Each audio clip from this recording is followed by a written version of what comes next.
Good morning, students. We are now in lesson 25 of Foundation of Shorthand.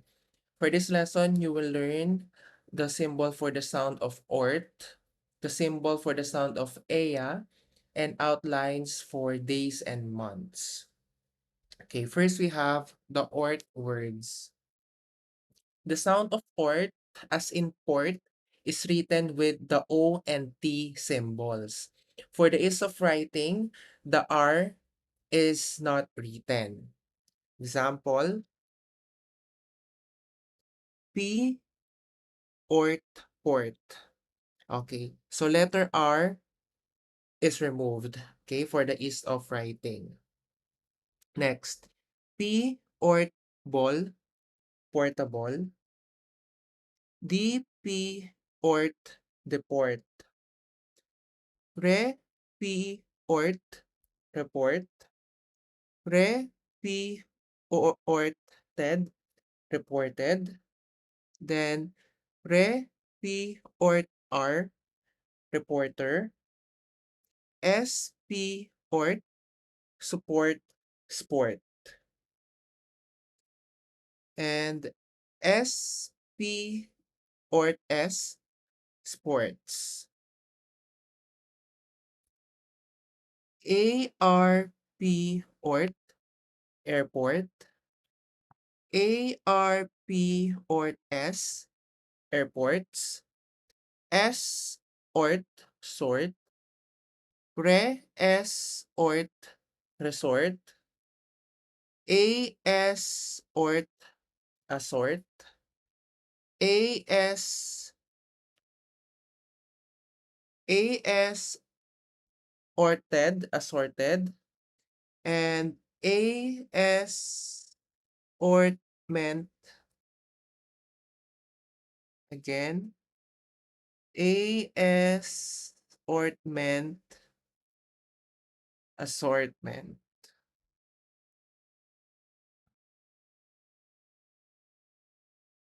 Okay. Okay, next, for the sound of ea.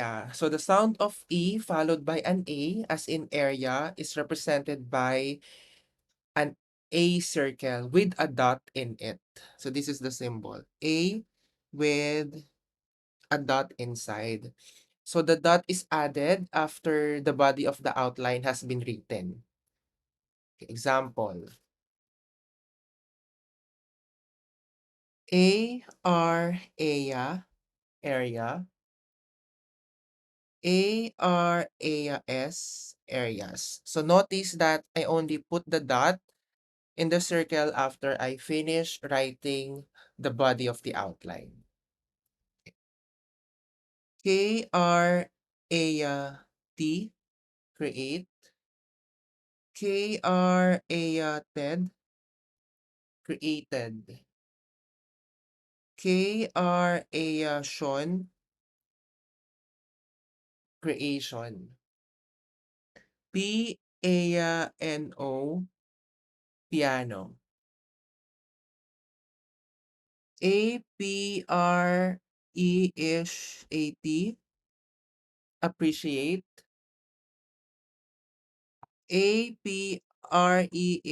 Appreciates, appreciates. And appreciated, appreciated. Okay. Capital GLO,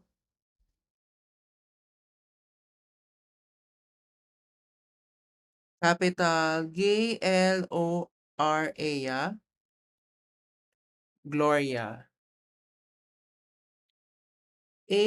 ASO-ish, AT, associate.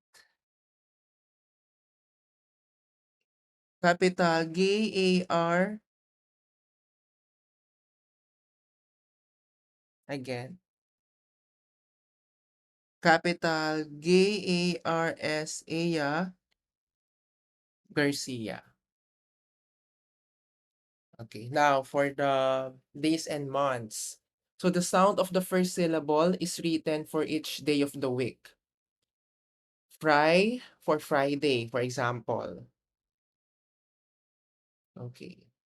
So for the days, we have capital SN, Sunday, capital MON, Monday, capital T,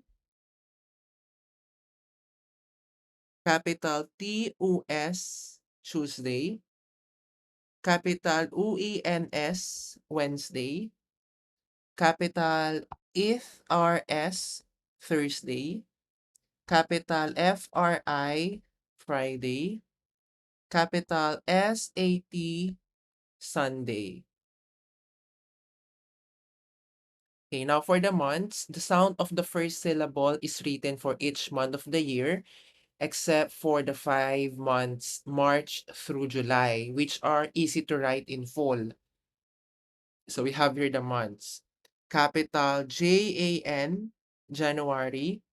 Capital FEB, February.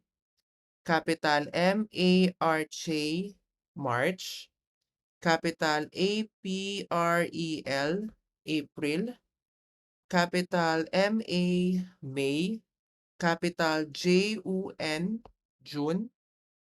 Capital JULI, July. Capital OG, August. Capital SEP, September. Capital OKT, October. Capital NOV, November. And capital DES, December.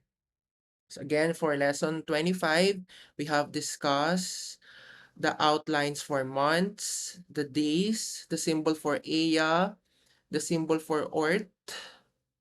Okay, so that's it. That's the end of lesson 25. See you in the next lesson.